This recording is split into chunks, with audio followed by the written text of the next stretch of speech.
Good evening everyone. इस part में हम श्री अरविंदो के लिटरेरी वर्क्स के बारे में डिस्कस करने वाले हैं। His main literary works are the Life Divine which deals with theoretical aspects of integral yoga. Synthesis of yoga deals with practical guidance about integral yoga. Savitri, a legend and a symbol, is an epic poem, and the human cycle.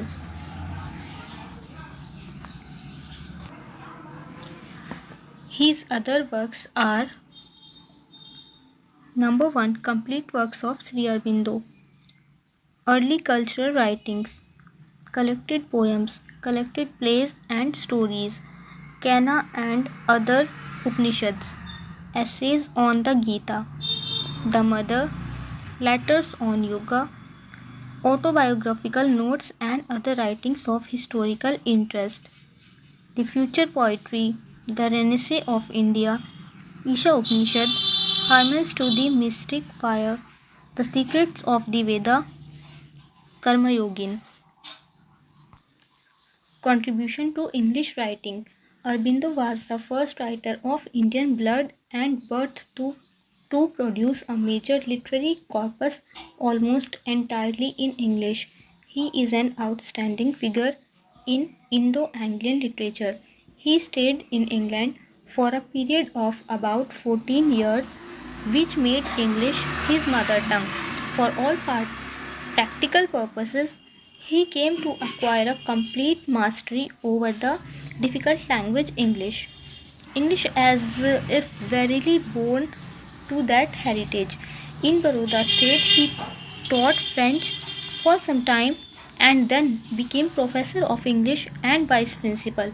The political scene in India depressed him, and he contributed a series of trenchant articles under the caption New Names for Old. Aurobindo contributed to the revolutionary politics in Bengal in 1905.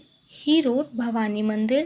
It was a handbook for revolutionaries dedicated to the service of Bhavani. In August 1906, he assumed charge as editor of the Vande Mataram, an English daily started by Bipin Chandra Pal.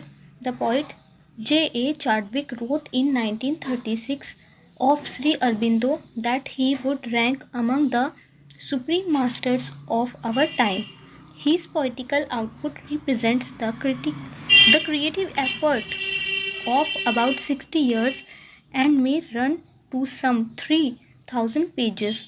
Sri Aurobindo's poetry stands a class apart in Indo-English poetry and offers scope for critical reassessment.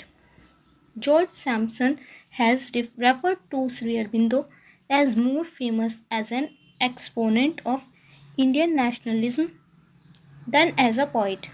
K.R.S. Iyengar has made a substantial and balanced contribution to Aurobindonian criticism.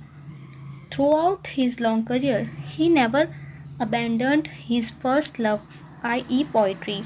He has enriched us with lyrical, narrative, dramatic, and epic poetry in volume and in variety, in quantity and quality can be compared with the work of the greatest poets who have enriched the poetic literature of the world.